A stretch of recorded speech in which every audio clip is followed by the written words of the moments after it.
आप जानते हैं इंडिया तालिबानी गवर्नमेंट को रिकॉग्नाइज भी नहीं करता है, स्टिल उनके साथ फॉरेन रिलेशंस बिल्ड कर रहा है। आप भी सोच रहे होंगे कि ऐसा क्यों और ये कैसी डिप्लोमेसी है, तो आइए जानते हैं। Recently, on 10th October 2025, India's Foreign Minister Dr. S. Jaishankar and Afghan's Foreign Minister मवलावी Aamir Khan मुत्ताकी के बीच न्यू दिल्ली में डिटेल डिस्कशन हुई, जिसमें दोनों ने अपने म्यूचुअल इंटरेस्ट पर चर्चा की, जैसे regional development and border security. और साथ ही दोनों साइड्स ने एक दूसरे की सोवरेनिटी और टेरिटोरियल इंटीग्रिटी की भी काफी रिस्पेक्ट की। Also Afghan foreign minister committed that whether it be a group और इंडिविजुअल, अफगान की टेरिटरी इंडिया के खिलाफ इस्तेमाल नहीं की जाएगी। This decision also led to the reopening of Indian embassy in Kabul and also boosting trade and commerce in Afghanistan. But why is India actively engaging relations with Afghanistan? Reason simple है, India कोई partnership नहीं बना रहा, बस अपने national security को मजबूत कर रहा है। अगर इंडिया तालिबान से बात ना करे तो Pakistan based terror groups active हो जाएंगे और वहां खुल के अपना बेस बना लेंगे।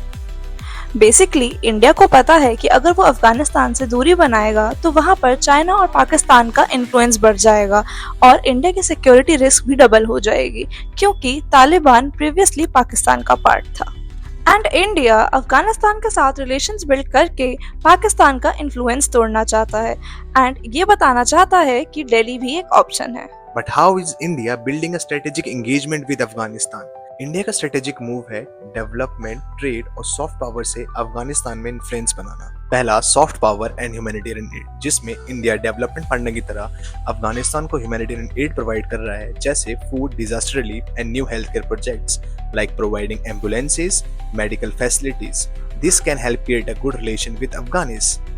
दूसरा है लॉन्ग टर्म इकोनॉमिक टाइज। ये स्ट्रेटेजिक टाइज को और गहरा करता है, जैसे माइनिंग सेक्टर में investment opportunities, Salma dam project cooperation etcetera.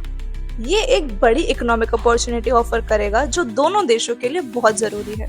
तीसरी स्ट्रेटेजी है रीजनल स्टेबिलिटी गोल, और इंडिया अफगानिस्तान को अपना कॉन्टिगुअस नेबर मानता है। अफगानिस्तान की स्टेबिलिटी इंडिया की सिक्योरिटी के लिए क्रिटिकल है और इस रिलेशनशिप को स्टेबल और मजबूत रखना एक लॉन्ग टर्म स्ट्रेटेजिक गोल है। तो ये क्लियर है, भले ही इंडिया ने अभी तक तालिबानी गवर्नमेंट को ऑफिशियली रिकॉग्नाइज नहीं किया है, स्टिल हमारा फोकस अफगानीज और हमारे स्ट्रेटेजिक इंटरेस्ट पर बना हुआ है। आपका इस मुद्दे पर क्या कहना है, हमें कमेंट सेक्शन में जरूर बताइएगा।